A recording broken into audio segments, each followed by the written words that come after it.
की बात अगर करेंगे तो प्राइमरी में तो केवल डीएलएड ही अप्लाई कर सकते थे। तो आपको बता दें कि बिहार के अगर बच्चों को डीएलएड की देखेंगे बात, तो 80% बिहार का जो डीएलएड है वो एनआईओएस का डीएलएड है। तो ऐसे में एक बड़ा हुजूम हट जाएगा परीक्षा से। 1,07,000 लोग परीक्षा दिए थे, अगर एनआईओएस को मान लीजिए बाहर करता है तो ऐसे में 50,000 से ज्यादा पार्टिसिपेंट नहीं रहेंगे। और जेन्युइन बच्चों की बात करेंगे तो 20,000 लोग होंगे जो जेन्युइन बच्चे फाइट कर रहे होंगे। तो ऐसे में एक सीट पर 2 लोगों की फाइट बच जाएगी।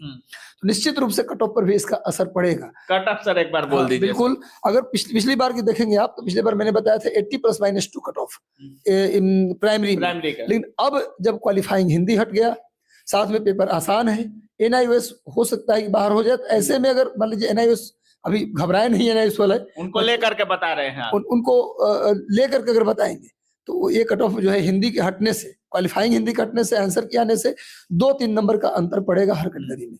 यदि 80 +- 2 गया है जनरल का कट ऑफ, अगर एनआईओएस शामिल, फिर से बोल देता हूँ ताकि कंफ्यूजन बच्चों को न रहे, एनआईओएस शामिल है तब का कट ऑफ बता रहा हूँ आंसर के आने के बाद। अच्छा, तो 80 +- 2 हमने बताया था जनरल कट ऑफ पिछली बार। इस बार जनरल कट ऑफ 3 नंबर आप माइनस कीजिए, 77 +- 2 रह सकता है। एनआईओएस रहेगा तो 77 +- 2 जनरल।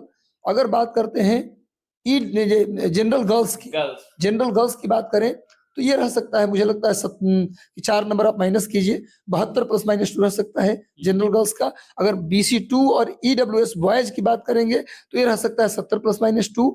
और यदि बात करते हैं BC2 और EWS गर्ल्स की बात करें तो ये रह सकता है 68 +- 2 के आसपास। और अगर बात करते हैं BC1, जो कि एक बड़ा अंतर आता है BC2 से BC1 के बीच में, तो मान के चल से 8-10 नंबर का अंतर होता है BC2 और BC1 के बीच।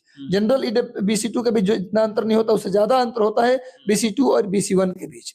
तो BC1 जो है प्राइमरी में, BC1 का जो कट ऑफ बॉयज में जाएगा वो कट ऑफ रह सकता है मेरे अनुसार 65 +- 2 के आसपास। 65 +- 2 रह सकता है बॉयज EBC। अगर बात करते हैं EBC गर्ल्स का तो ये रह सकता है 58 +- 2। यदि बात करते हैं आप SC बॉयज की तो ये रह सकता है 52 के आसपास, 52 +- 2। और SC ST दोनों सेम जाता है मेरिट, पिछली बार भी सेम ही था प्राइमरी में, और इस बार भी सेम रह सकता है। और SC गर्ल्स की बात करें, SC ST गर्ल्स की बात करेंगे तो ये रह सकता है 47 +- 2। 47 जी बिल्कुल। चलिए, और 6